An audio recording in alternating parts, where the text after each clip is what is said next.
సుబేధనుడు అనేటువంటి ఒక ఋషి రాసినటువంటి త్రిపుర రహస్యం అనేటువంటి పుస్తకం కూడా ఆల్మోస్ట్ ఆల్ అద్వైత వేదాంతం ఉపనిషత్తుల ఋషులు చెప్పినటువంటి సిద్ధాంతానికి ఇక్కడ డీవియేట్ కాల.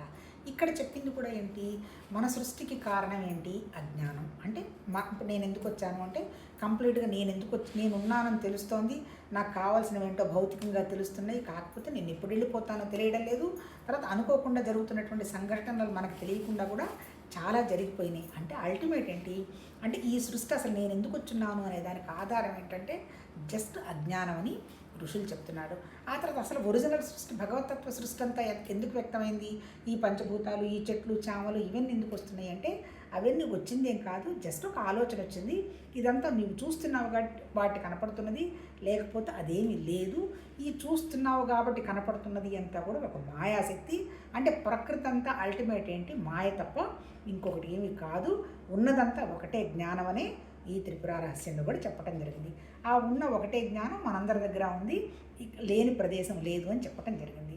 కాకపోతే ఏంటి, ఈ అజ్ఞానం వల్ల ఏం చేస్తున్నాము, రకరకాల భావాలన్నీ ఊహించుకొని బుద్ధితోటి నేనే శరీరం అనేటువంటి విషయంగా సంకల్పం వికల్పం చేసుకుంటూ ప్రాణం అన్ని నీరసింపజేసుకుంటూ అంటే ఎక్కడికో వెళ్ళిపోయినాము. అంటే ఏంటి, జస్ట్ భావంతో అది ఇది అని ఆ ఉన్నటువంటి మూలం కేంద్రం భగవతత్వం నుంచి దూరంగా రావడం జరిగింది.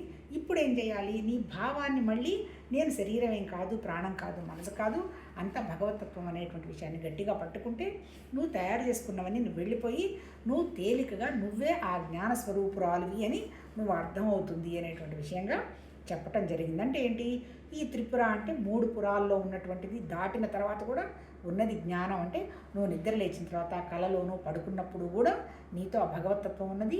ఈ 3 స్థితులు లేనప్పుడు కూడా అక్కడ ఉన్నది, అది నీ స్థితి అని చెప్తూ దానికి ఇప్పుడు 12వ చాప్టర్లో ఏం చెప్తాడు, అసలు నేను ఎందుకు శరీరం వచ్చింది అనేది జస్ట్ భావం అంటాడు.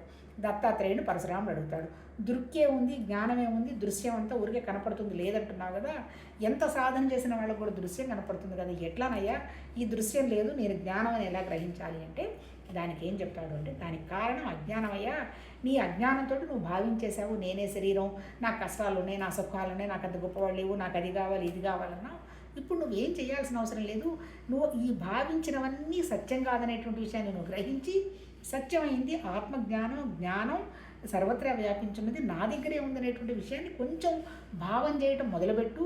ఎప్పుడైతే నువ్వు ఆ చిన్న భావన నీ దగ్గరకు వస్తుందో నువ్వు తగిలించుకున్నటువంటి దుఃఖాలు, చెత్త చెదారం అన్నీ వెళ్ళిపోతాయి. ఎందుకంటే ఎప్పటి నుంచి చేసుకున్నావో ఈ భావాలు కూడా ఎవరికి తెలియదు. అంత తీవ్రంగా ఉన్న భావాలు పోగొట్టుకోవాలంటే కొంచెం తీవ్రంగా నువ్వు కూడా భగవతత్వం మీద పెట్టవయ్యా అని